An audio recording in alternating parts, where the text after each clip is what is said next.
Wanderlust84 at Instagram asks, I'm a newly single mom of 2 gorgeous girls. The thing is, it gives me major stress. I have so much stuff I want to do, and it causes me anxiety about what to spend on.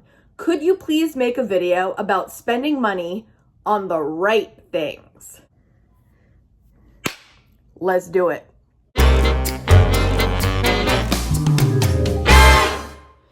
Answering a question like this is very important.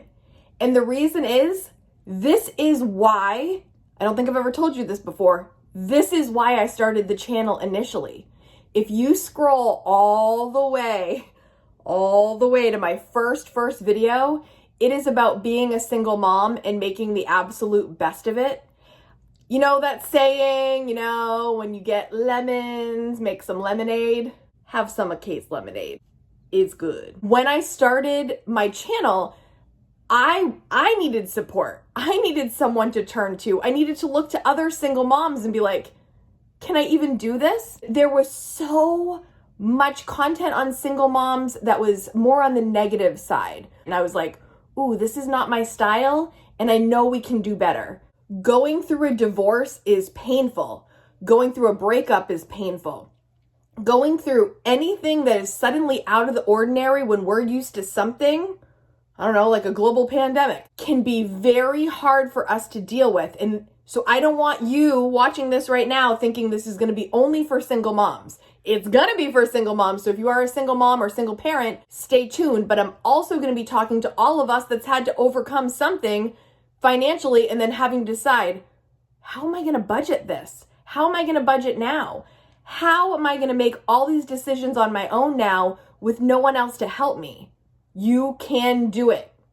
I'm going to tell you how today. Of course, I'm going to say use the Kate method. The Kate method is keep focus, adjust, track, and eliminate.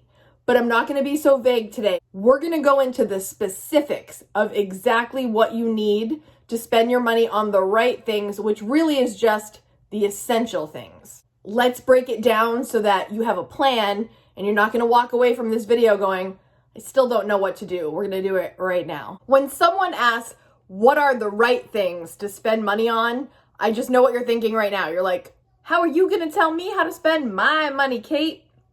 And you're right. I'm not going to tell you exactly how to spend your money because it's your money and it's your choice and you have to do what works for you. But I will give some guidelines on what to focus on to make this budgeting more easy, less stressful, and how to be decisive about it. Get your pen and paper. Get a drink. The drink of the day is Orange Zero Gatorade. I don't know, but it's hitting the spot right now. First things first, I follow Dave Ramsey, not to a T, but I like to gather information from experts and kind of formulate my own thing. And Dave Ramsey is one of the people that I follow. He says, make sure you've got your 4 walls covered. Your 4 walls are food, shelter, basic clothing, and basic transportation. You've got to make sure all the mouths in the home are being fed. So if you're watching this and you're in charge now and it's just you, think about this. You've got to feed the family. Do you need steak and lobster? No. I actually have a video called My Favorite Frugal Meals. I will link that up here. Maybe I'll pop it in the description so you can watch that one next. If you're looking for ideas on how to have frugal meals, make sure everyone is fed appropriately. Secondly, you need shelter. Do you have a roof over your head? Are you in a safe place? Make sure that you have what you need as far as keeping the lights on, being in a safe home. Everyone has a sanctuary to come home to, especially in these times when you're going through a transition.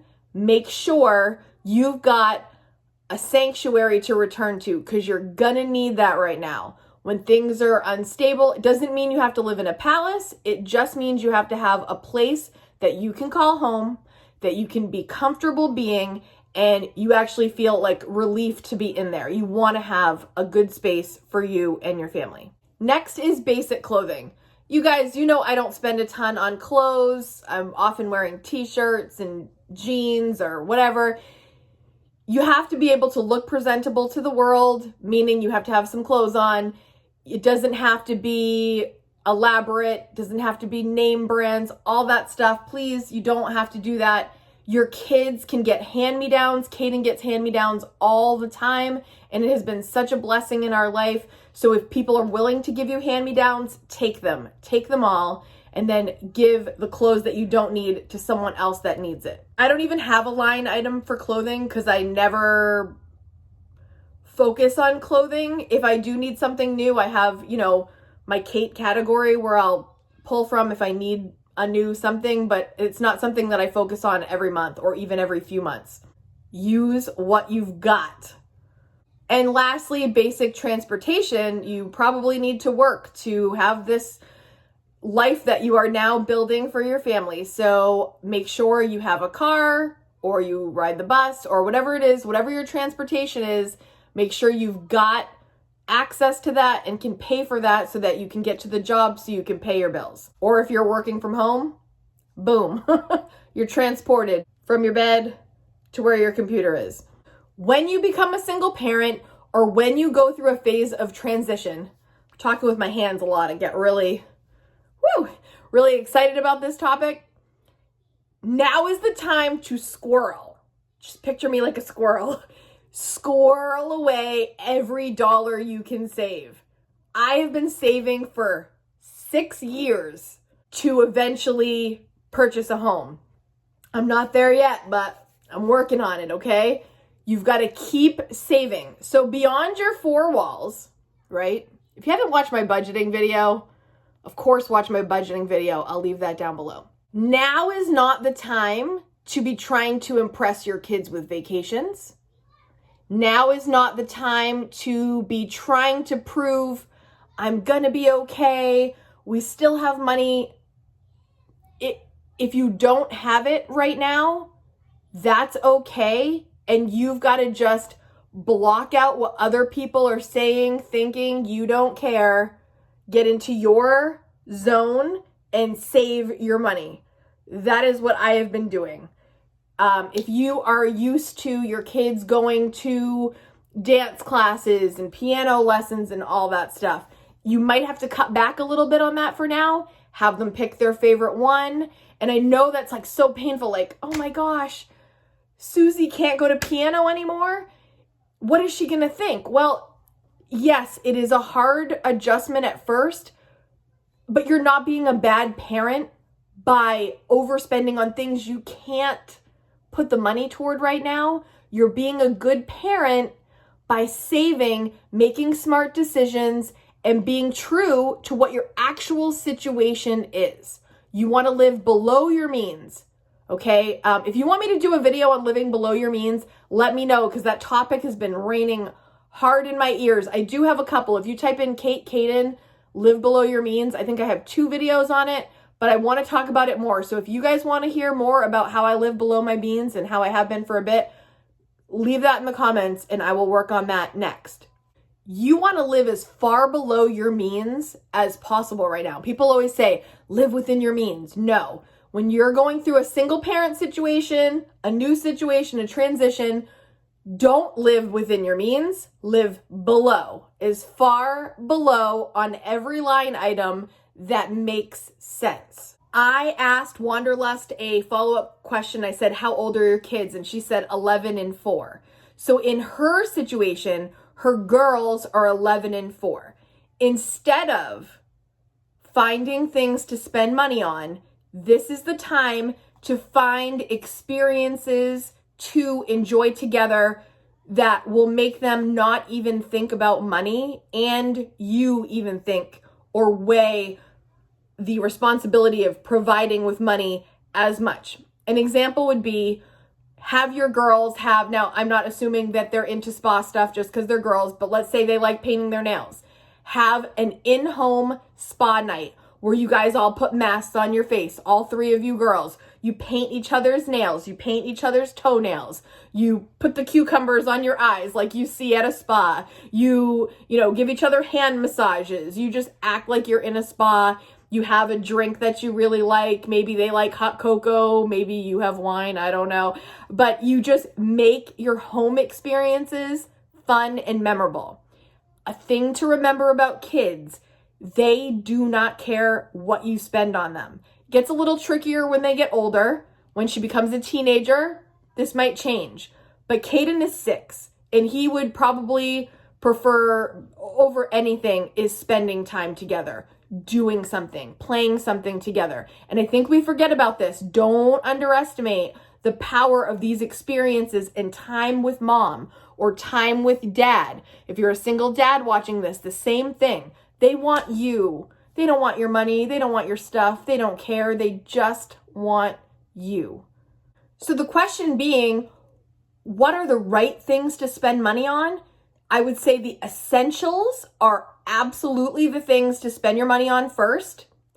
And then eliminate anything that's not really adding value to your life.